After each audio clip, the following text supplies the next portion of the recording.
Poštovani gledalci, dobar vam dan i dobrodošli u novo izdanje GNN-a. Urednik emisije ima prehladu, te nadamo se da nećete zamjeriti na prehlađenom i promuklom glasu.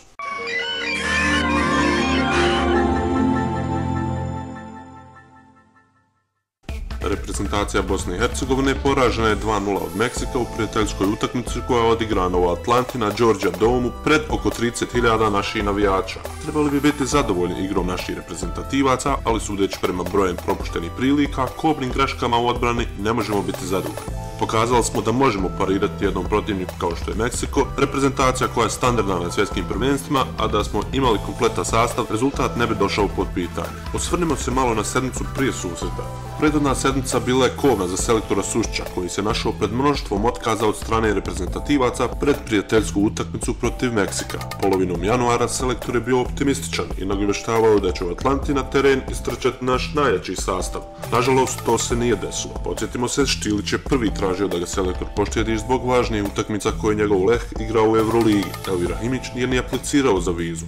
Poštedu zbog klubskih obaveza je tražio Ibričić, a isto je učinio i Džeko. Da stvar bude interesantnija, neki od igrača poput Nadarevića, Bešića i Šehića imali su problema sa vizama, ali i ti su problemi bili riješeni. Nadarević se u međuvremenu povrijedio i on nije bio putnik za Ameriku. U vrijeme kad je Sušić upućivao pozive, povrijeđeni su bili Jahić i Zec, tako da oni nisu ni dobili pozive. Par dana pred polazak u Ameriku, Begović je javio selektoru kako neće putovati u SAD zbog klubskih obaveza. Panđin pasoš se izgubio u pošti. Sa originalnog spiska otpalo je čak 6 standardnih igrača, a konačni spisak reprezentativaca koji su doputovali u Atlantu izgleda ovako. Golmani Kenan Hasagić i Brahim Šehić.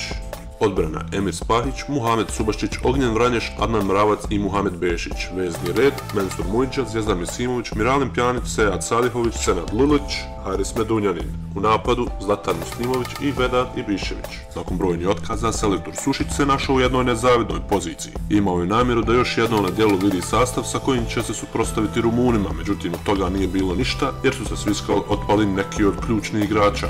Koliko god bio savez i stručni stav kriv za odabir protivnika kad je u pitanju daleki put koji treba preći za utakmicu, još više su krivi pojedinci koji nisu shvatili važnost ove utakmice.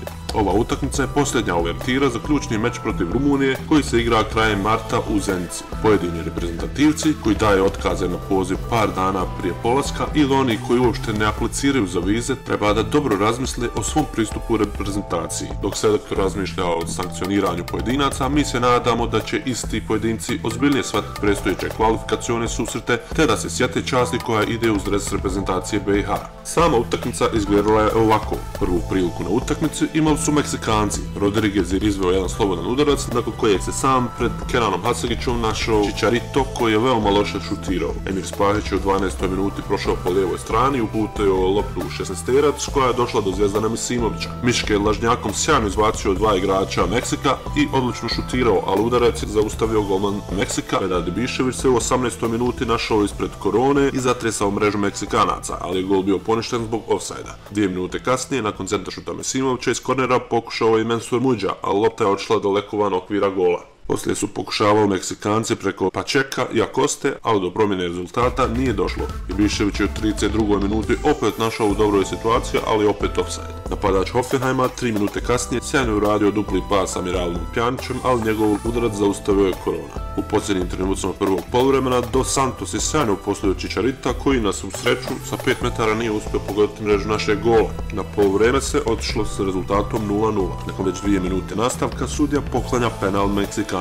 Hasagić brani penal Chicharitu, ali Pjanić nespretno šalje loptu u naš gol. Zatim uslijedile su dvije dobre prilike za naš nacionalni tim. Prvo je Salihović šutirao iz kosa sa lijeve strane, a Ibišević je nakon centaršuta Pjanića pogodio stativu. Odmah u sljedećem napadu Meksikanaca uslijedila je kazna. Veliku grešku Mujđe koristio je Pačeko koji prebacuje Hasagića za prednost od 2:0. Bez obzira na zaostatak od 2 gola, naša reprezentacija nastavila je napadima. U 62. minuti selektor Safet Sušić je u igru uveo Zlatana Muslimovića umjesto Lulića Subošića, a poslije je priliku dobio i Ognjen Vranješ umjesto Harisa Medunjajina. Subošić u 79. minuti, samo nekoliko trenutaka nakon što je ušao u igru, silovito je šutirao sa nekih 20 metara, ali njegov šut je zaustavio Korona. U 83. minuti Salcido je ponovo probao svoj projektil. Ovaj put lopta je išla u okvir gola, no Hasagiću je odbio u korner. Nego zatim došlo je do kraćeg prekida jer je jedan naš navijač ušao u teren. Do kraja utakmice nije bilo većih prilika. Ostalo je 2:0 za Meksiko. Tako je naša reprezentacija poražena u posebnoj provjeri pred veoma važnu utakmicu kvalifikacija za Evropsko prvenstvo 2012. godine protiv Rumunije koja se igra 26. marta na Bilnom polju. Sve informacije i adrese vezane za ovu emisiju možete naći u opisu ispod ovog videoklipa. Pogledajte i prethodne emisije GNN-a vezane za reprezentaciju BiH putem ovih linkova. Pretplatite se besplatno na naš YouTube kanal i pratite sa nama reprezentaciju BiH. Toliko za ovaj put, hvala na pažnji i doviđenja.